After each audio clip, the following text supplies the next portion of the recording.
So the beginning of the Polish medieval era is generally thought to coincide with the time of Casimir II, also known as Casimir Jagiellon.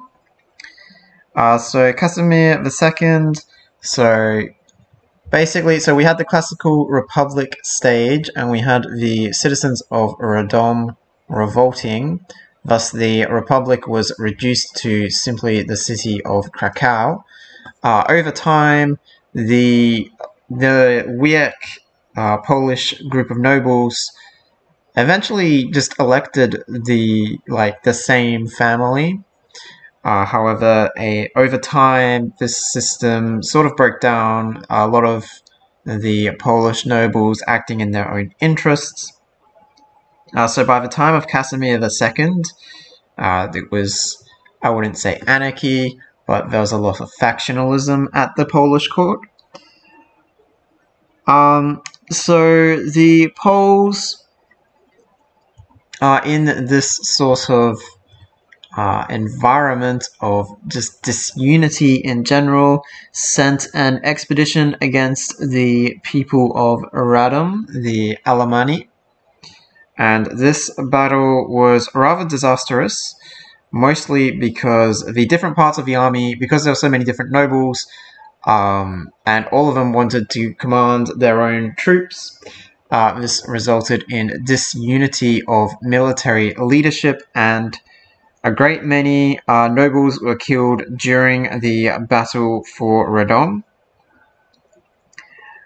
which eventually meant that Casimir II, Casimir Jagiellon, became the noble with the best bloodline.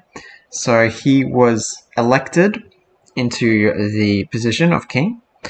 And then from this position, he completely reformed, significantly centralized power, because obviously there was a power vacuum with the loss of all the nobles, and formed what became known as the Polish monarchy under the Jagiellon dynasty. Apologies for pronunciation. I haven't looked up any pronunciations, which I probably should have.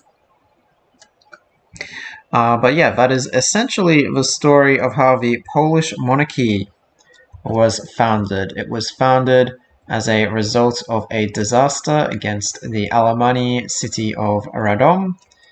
However, it also marks the beginning of the Polish medieval age.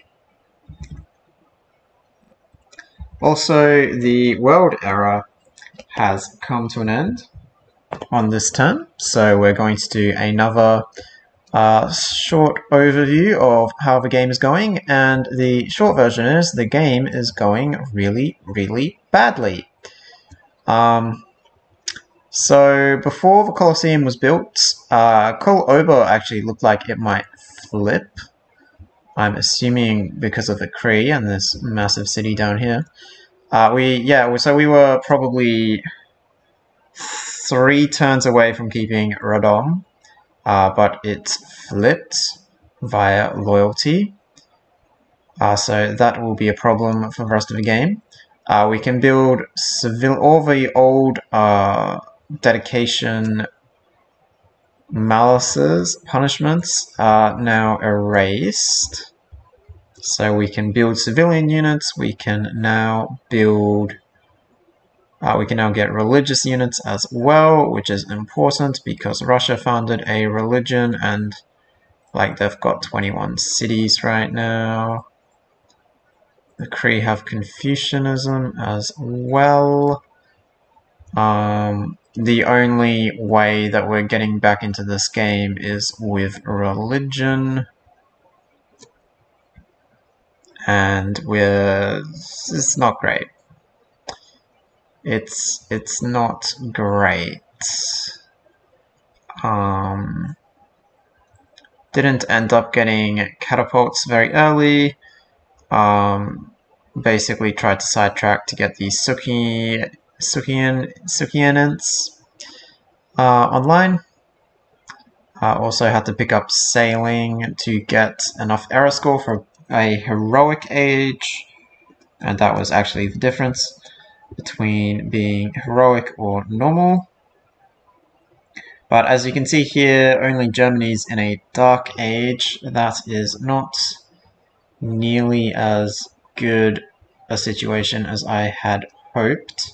Because once Radom flips, the Colosseum's going to kick in. It's just within range. Basically, Radom is going to be Scythian for the rest of the game. We are not anywhere near close to getting our unique unit. It requires iron. We do not have any way of getting iron. The Kree obviously have a source, but that is the only source we know about. So that will be a problem the rest of the game, unless there's something down here. Mysterious German city.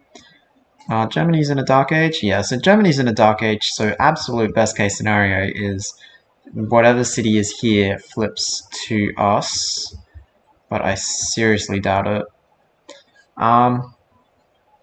So we have all of the problems, like we don't have enough amenities. Our army is very outdated. Scythia's unlocked their ability, so Scythia's looking very spicy. Fortunately, we have a nice choke point. We will have to found the city just out of absolute necessity. Don't really have an alternative. At least that one won't flip. So we get 3. So 3 Inquiry is changed in the mod. It's actually, I believe, 15 turns of science. So like the last 15 turns of science. So if it was, let's say, 10, we'd get 150 science from taking that, which wouldn't really get us halfway to education. If we do that, pen, brush, and voice is the same. It'll boost our culture a little bit. We definitely want Exodus of the Evangelists.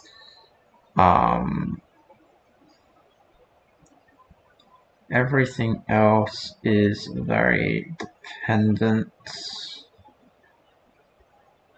I guess the question will be, I think we need to take Monumentality and buy... Well, actually, we've only got one city, and it's very improved. So we probably don't need Monumentality. I think that's the one, and then we can use... because we do need to catch up. We are, what, 5 techs behind Germany? That's a real problem. Our culture is also very far behind. So that is also a problem. Russia is outproducing us 5-1, so that is also a problem. Lots of problems.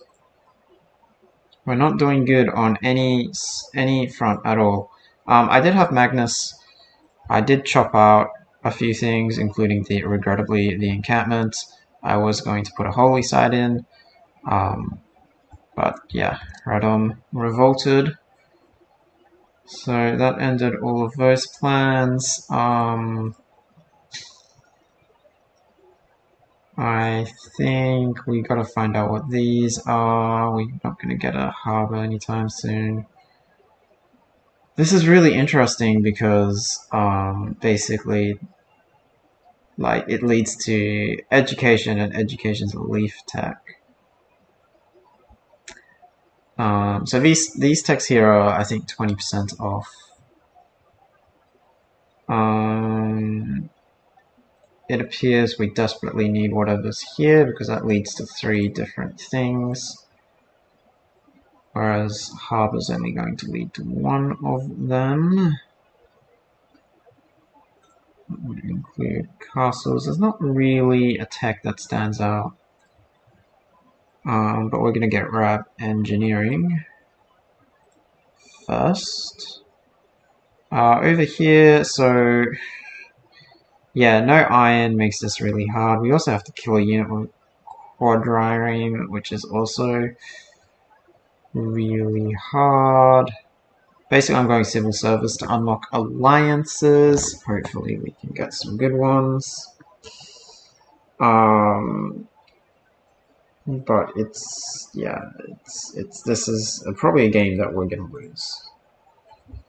Barring some rather extreme shenanigans later on, I don't know. But Scythia's looking, they've taken out a city-state there as well. I don't know, I mean, we can't really invade Kahoika. Mohenjo-Daro, we would have a similar problem with. Would probably lose it to loyalty, to be honest. Not unless we had Rodom as well, because it's so close to Isik. Anyway, that is the situation. Lots of trouble. We'll leave it at that, and we will check back in. So we'll do another sort of strategy overview when we get to the Renaissance. But yeah, like this game is looking pretty over. So the rest of it's going to be probably have to focus on the story and yeah, watch the world. I want to say burn, but get created, I guess. It's almost like an AI only game for me at this point, but we'll press on. Okay, so about halfway through the medieval era, and we have the foundation of the city of Warsaw. So a little bit of background in the world at the moment. You can see down here, this city that is flipping was Kahoika.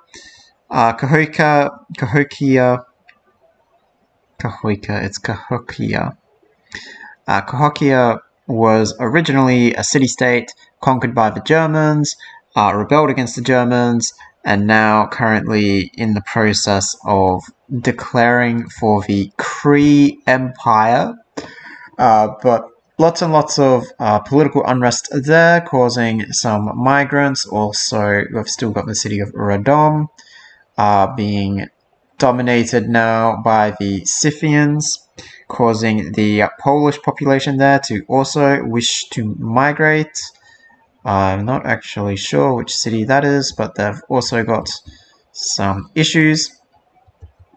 So the city of Warsaw popped up on the coast, on the trade route between Krakow and Mohenjo-Daro, and beyond Mohenjo-Daro, you can see this trader here is actually headed for Nubia, which is over here. So we've got a lot of migrants coming to this small. It was originally so Warsaw was named for a fisherman known as Wars and his wife Soa. Basically, they established about a generation or two earlier. They established a small fishing hamlet, but as the migrants went along the trading road, the main road through Krakow, obviously the Poles and the deposed Cahokians traveled north and eventually decided to help settle in the area, settle and fortify, and build the harbour, which you can see under construction at the moment. Warsaw, known for its crabs on the shoreline, but also we've got some fish. There's a reef. It's quite a scenic little spot near the Bukowicz range, and obviously on the doorstep of Mohenjo-Daro. We are towards the end of the medieval era, and it is the time of Jadwiga. Jadwiga, so transitioning from the monarchy, basically her father did not have any male descendants, which triggered a small succession crisis. There was a lot of debate about whether a woman should ascend the throne. Jadwiga, in the end, ascended the throne, invoking the previous most famous female ruler in Wanda, who you may remember from the ancient era. So Jadwiga claimed descent from Wanda, as her ancestors had done, believing that why is... oh, because I pressed enter. Lol. That's okay. Stuff is happening. I pressed enter by accident and it's gone to the next turn. That's fine. Well, I'm in screenshot mode. No, you're not supposed to see that. That's fine. I already said it's near the end of the medieval era. So we had a situation where... So Jadwiga, so normally under the Polish, what would happen is she would marry a foreigner, and then, well, not a foreigner, she would marry, but there wasn't any Polish nobles that were of appropriate age, so it was looking likely she would have to marry a foreigner. And the nobles sort of were a little bit skeptical because they thought the foreigner might claim dominion over Poland. So they went ahead and crowned Jadwiga. And she would prove to be quite a good ruler. From claiming descent from Wanda, what the clergy eventually decided was that she was in fact the reincarnation of the old Princess Wanda, thus turning, over the course of her reign, the Polish state from a monarchic system, revolutionized it, and we would nowadays we would call what came to govern as a theocracy. As with Jadwiga's link to the past, sorry, dog. As with Jadwiga's link to the past, there's a lot of interest in old religious laws, old religious philosophies, which eventually got incorporated into the state. And you can see it was also a time of expansion of the Catholic faith, many missionaries going to Germany to spread the good word. And yeah, that will be... so this is what Poland looked like when she first ascended the throne. You can see, so the religious fervor has already started in the reign of her father, but she continued this trend to the point where the governance was significantly changed into a theocracy. So during Jadwiga's rule, so before I talked about her marriage and acquisition of new territory, she eventually married a minor noble from the Isle of Plock, which you can see here. Plock just across the way from Warsaw and across the way from Mohenjo-Daro. So through this marriage, managed to acquire the island of Plock for the Polish, which would remain Polish, I'm going to say, for the foreseeable future, because I don't know how the rest of this game is going to go. But with the... So Plock was originally a small sort of hamlet-type place. It was known as a refuge for science and the arts. Because there wasn't really a lot of threat to the island. Obviously, the Polish were quite slow at developing seafaring boats. And even after developing boats, they weren't that much interested in building an overseas empire. And the same could be said for Mohenjo-Daro. And the same could also be said for Russia in the north. So the island allowed an isolated community that was very much focused on artistry and science. However, they eventually came to the realization that a time would come. They saw many more ships in the area, particularly from Germany, the Germans displaying a keen interest in the island. So they decided diplomatically it was best for them to join the Polish.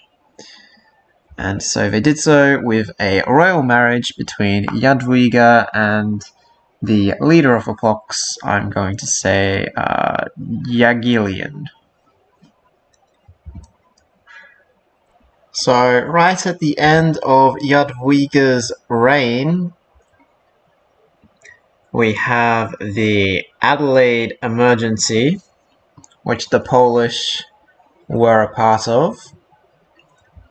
So Jadwiga, her motive was mostly that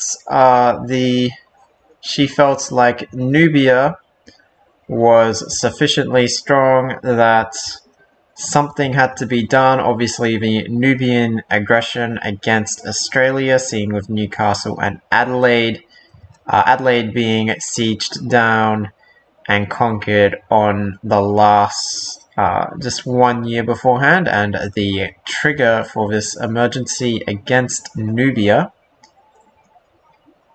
We might actually look at the vote. Can we look at the vote? Yes, we can.